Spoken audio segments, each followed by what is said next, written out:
Satu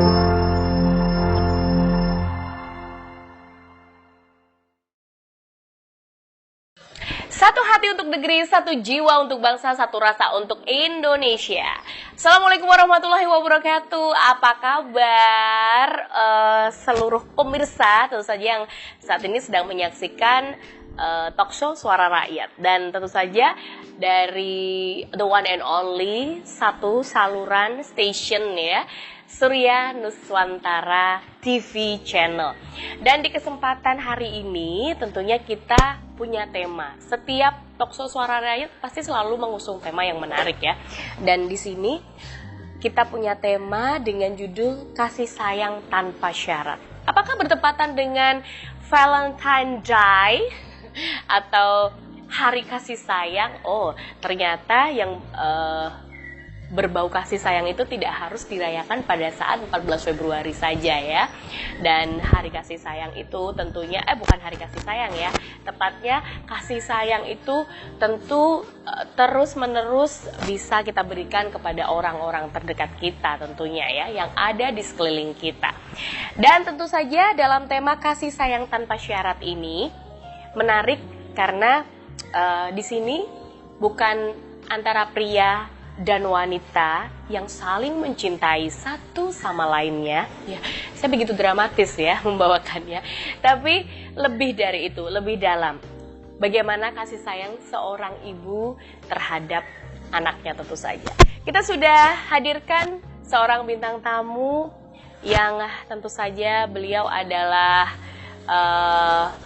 surga bagi anak-anaknya. Yaitu seorang ibu di sini, ada Ibu Putri Listiandari. Selamat datang. Assalamualaikum warahmatullahi wabarakatuh. Iya, Ibu Listiandari rumahnya di daerah Kartosuro ya Ibu ya. Oke. Bisa diceritakan Ibu atau bisa menyapa dulu ini seluruh pemirsa talkshow Suara Rakyat, silahkan. Assalamualaikum warahmatullahi wabarakatuh.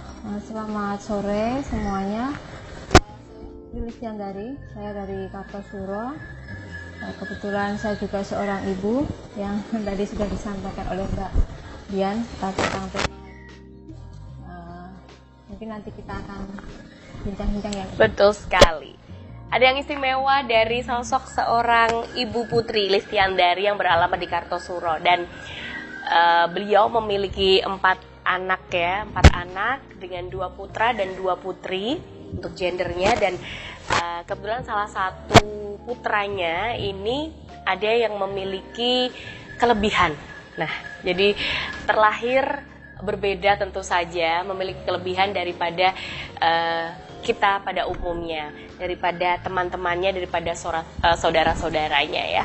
Nah, ini si anak namanya adalah Pamungkas Ahmad ya, yang saat ini usianya berapa? 8 tahun. 8 tahun. Dan kelebihannya itu dia terlahir sebagai anak yang mengalami kelainan autis hiperaktif. Ya. Sebenarnya autis sama autis hiperaktif ini samakah atau berbeda? Berbeda. Jadi ada yang spektrumnya cuma autis, ada yang autis dengan hiperaktif. Oh, oke. Okay.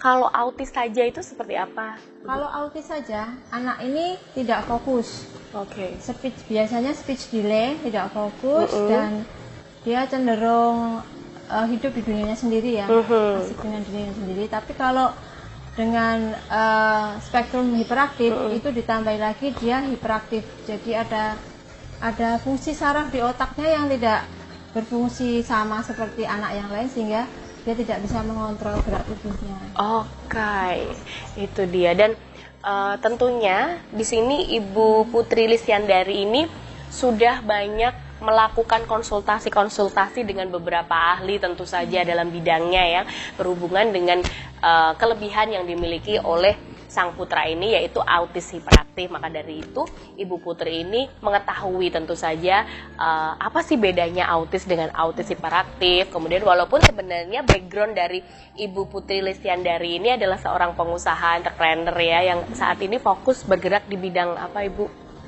Craft dan home decor. Craft dan home decor. Jadi ini sudah fokus menentukan tentu saja istilahnya lahan pencaharian pangannya, yaitu di usaha bergerak di craft dan home decor yang menarik juga. Tadi sempat ngobrol-ngobrol sebelum kita mulai talk show ini ya, sedikit bergeser ya. Ini craft dan home decornya ini menarik karena menggunakan bahan yang sudah daur ulang ya, dan bahan alam, recycling dan eco-friendly. eco-friendly. Oke. Nanti sustainability. Jadi nanti kita akan tanya sedikit juga ya. Tapi kita kembali lagi ke fokus pokok tema kita hari ini, kasih sayang tanpa syarat. Nah, pertama kali menyadari sang putra tercinta itu mengalami autis hiperaktif itu usia berapa? Pertama kali itu ketika dia masuk usia 2,5 tahun itu kemampuan bicaranya mulai berkurang, delay-nya mulai kelihatan. Karena seharusnya anak usia 2 tahun itu kan sudah bisa menggabung 2 kata. Dia malah semakin tidak bisa mengeluarkan kosakata dengan jelas. Kemudian tidak fokus ketika diajak ngomong, dia mulai tidak fokus, dan hiperaktifnya mulai kelihatan. Jadi cenderung suka lari-lari, suka melakukan gerakan-gerakan tubuh yang tidak terkontrol seperti itu. Itu usia 2,5 tahun. Terus kita konsultasikan ke psikolog anak waktu itu. Dari psikolog anak kita dirujuk ke Pusat Layanan Autis Kota Surakarta. Kebetulan kalau di Solo itu dari Dinas Pendidikan ada fasilitas untuk konseling dan terapi autisme. Oh ya? Ya, dan itu di bawah Dinas Pendidikan dan untuk warga Solo gratis. Oh iya. Kita akses ke situ dan ternyata setelah ke psikiaternya dinyatakan bahwa anak saya memang autis hiperaktif, jadi harus melakukan terapi-terapi yang diberikan oleh Pusat Layanan Autis seperti itu. Nah, itu anak saya masuk Pusat Layanan Autis itu bulan April tahun 2017. Jadi waktu itu dia usianya sudah 3 tahun. Jadi mulai terapi di situ. Mulai terapi di situ. Dan ada perbedaan nggak sebelum terapi dan setelah terapi semacam itu? Iya, ada perbedaannya kelihatan sekali. Jadi setelah kan di Pusat Layanan Autis itu ada evaluasi, Mbak. Ya kayak anak sekolah ya, evaluasi tiap 6 bulan sekali. Jadi evaluasi tiap 6 bulan sekali itu kita dari terapisnya kan diberikan informasi perkembangannya apa, kemudian harus penanganannya di rumah seperti apa, dan itu setiap terapi kan, setiap datang terapi itu satu anak bertemu dengan satu terapis di satu ruangan khusus. Jadi kan setelah selesai terapi biasanya terapisnya nanti memberikan informasi tadi terapinya apa yang dilakukan, bagaimana anaknya seperti apa. Yang jelas setelah sekian tahun ya, 4 tahun melakukan terapi di Pusat Layanan Autis, sudah mulai bisa kata spontan, paling tidak yang untuk harian ya, seperti makan, minum, kemudian minta buang air, itu dia sudah bisa ngomong. Sudah bisa ngomong. Ya, dan hiperaktifnya mulai berkurang. Hiperaktifnya mulai berkurang. Mulai fokus ya? Ya. Kalau fokusnya memang masih belum 100% oh, ya. Tapi hiperaktif mulai berkurang karena kita juga ada diet khusus yang harus dia lakukan untuk mengurangi zat-zat yang membuat dia menjadi hiperaktif. Oh iya, ternyata ya. Jadi mungkin ada di antara pemirsa yang saudara Anda atau mungkin putra-putri Anda atau mungkin tetangga, kerabat, orang-orang terdekat di hati Anda mungkin ya, yang mungkin ada kecenderungan atau mencurigai adanya arah di mana masuknya dalam autis maupun autis hiperaktif. Nah, ini mungkin bisa terinspirasi apa yang sudah disampaikan oleh Ibu Putri Listiandari. Ternyata ada jenis-jenis makanan juga yang harus dihindari, semacam itu. Makanan apa saja? Yang jelas yang harus dihindari itu karena itu kan memacu jadi ada di ususnya anak saya itu ada semacam kelainan ketika dia dimasuki zat itu jadi morfin. Jadi kayak ini adiktif ya. Jadi adiktif ke otaknya itu. Yang jelas yang pertama coklat.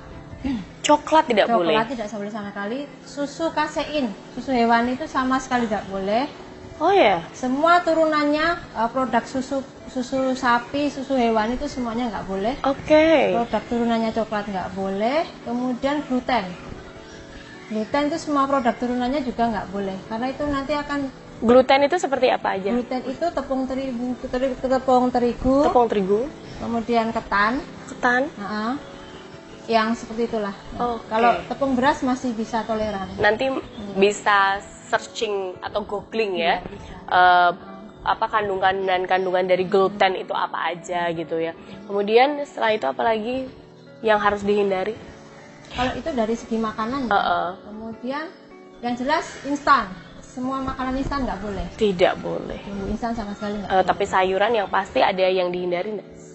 Kalau untuk kasus anak saya, untuk sayuran, alhamdulillah sayuran dan buah-buahan tidak ada yang dihindari. Oke. Oh iya.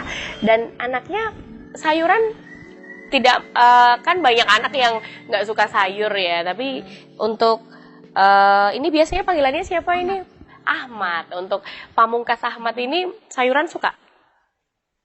Susah juga ya seperti anak pada umumnya? Dia tidak seperti anak pada umumnya ya. Oh iya. Justru kalau sayuran dimasak dia nggak doyan. Oke. Jadi makan wortel harus mentah. Harus mentah, baiklah. Bener-bener natural ya? Iya. Nggak tahu ya, kalau dimasak sudah berbau bumbu dia nggak doyan. Oke, isi. Dan otomatis buah-buahan pasti lahap banget ya? Buah-buahan ya dia Seger, suka lahap, buah. suka ya. Oke, dan karena nggak semua anak juga suka sama buah ya. Nah, ini kebetulan juga di sini begitu pasti Allah juga memberikan anugerah, dimudahkan. Jadi memberikan jadi Ahmad ini suka sama buah-buahan. Jadi ini nggak begitu susah juga ya untuk konsumsinya. Anaknya juga makannya ini juga gampang ya. Iya, kalau buah gampang. Gampang ya. Dan Ahmad sendiri ini suka sama makanan apa biasanya? Karena dia terbiasa dari kecil tidak kita berikan makanan yang pada umumnya anak-anak ya, coklat, susu, Kayak snack-snack roti, gitu-gitu nggak ya. dikasih snack-snack itu kayak kita nggak kasih. Jadi dia sukanya itu keripik-keripikan gitu, Mbak. Oh, keripik boleh? Singkong. Boleh ya? Kalau singkong kan natural. Keripik singkong kayak gitu, terus Keripik tempe gitu ya. gitu, yang Oke, keripik-keripik peyek gitu nggak apa-apa ya, itu kan tepung beras ya. tepung beras. Oke, kalau untuk dari ikan-ikanan nggak boleh juga ya? Ikan yang moluska nggak boleh. Moluska tuh kayak kerang gitu Iya, ya? Oh ya karena ya. dia hidup di lumpur. Nah, hewan yang hidup di lumpur itu cenderung Menyaring ini ya racun. Racun. Jadi nggak boleh ikan yang di lumpur tuh nggak boleh. Kemudian ikan yang tidak bersisik nggak boleh. Seperti lele, patin itu nggak boleh ya? Cuma Oke. ada batasan ketika dari terapisnya mengatakan bahwa dicoba untuk pelan-pelan untuk ikan itu pelan-pelan. Kalau sudah tidak ada reaksi secara langsung berarti oke. Ya, dan pernah nggak mengalami satu kejadian yang usia 8 tahun ini ya? Jadi ketahuannya itu 2,5 tahun. 2,5 tahun sampai 8 tahun tuh pernah nggak ada kejadian yang bener-bener sampai hampir give up gitu, hampir nyerah gitu sama walaupun dia buah hati sendiri, darah daging ya, tapi kadang-kadang kan kita sebagai manusia biasa itu kadang ada titik lelahnya juga ya, semacam itu. Pernah nggak ini Bu Putri pernah mengalami hal tersebut? Iya, secara psikologis itu pasti ada, Mbak. Ada kejadian ya, itu. Dulu waktu awal-awal kita belum bisa mengontrol tantrumnya dia. Jadi karena dia nggak bisa mengutarakan keinginannya, kemudian dia ingin sesuatu yang kita larang, dia tantrum. Nah, dulu kalau tantrum kan dia cenderung Emosional. Dia biasanya nyakar ya. Nyakar. Oke, Jadi cari menyakiti tangan, ya. cari tangan. Biasanya tangan saya yang dicari. Oke. Karena saya menghindari dia menyakiti saudaranya yang lain kan. Oh iya Saya iya. pegang, terutama adiknya kan masih kecil. Jadi ketika saya pegang dia menyakiti. Yang dicari tangan saya. Itu. Terus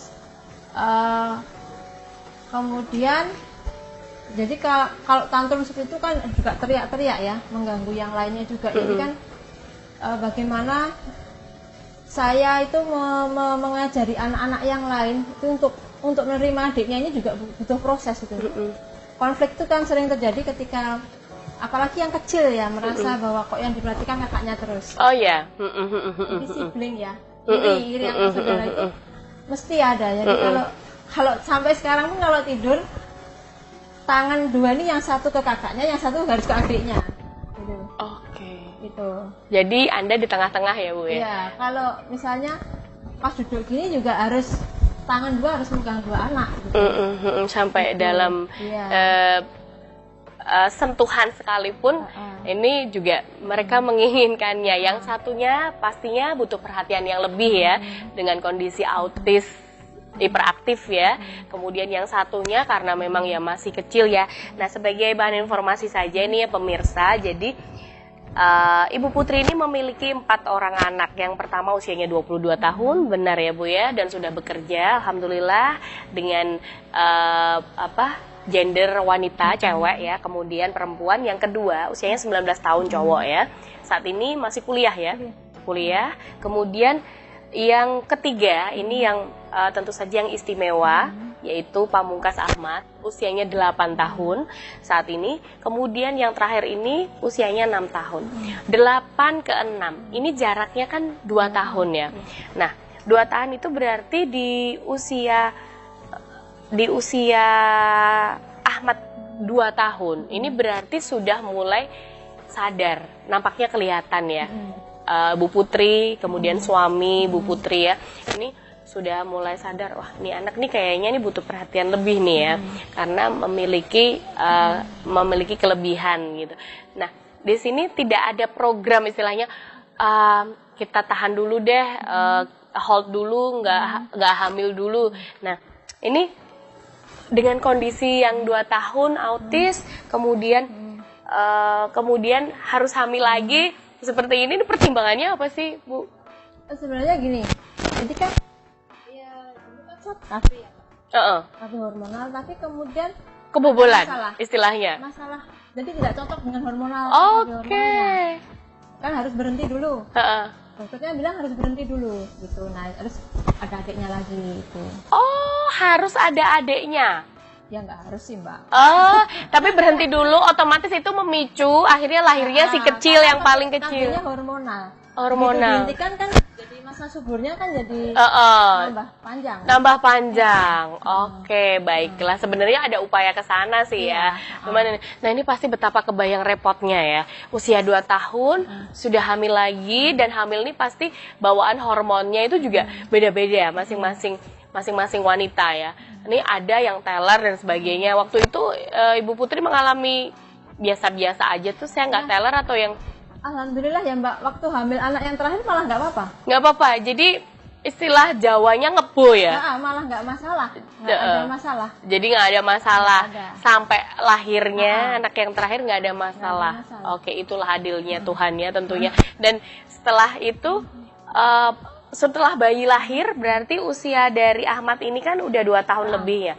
Nah di situ tuh pasti riwah banget ya, adik bayi, kemudian yang ini susah dikontrol. Bener-bener dalam pengawasan banget, itu bisa diceritain perasaannya. Karena kebetulan saya tidak pakai asisten rumah tangga juga. Wow, luar biasa. Nggak ada babysitter, jadi dari anak pertama sampai terakhir nggak pakai babysitter.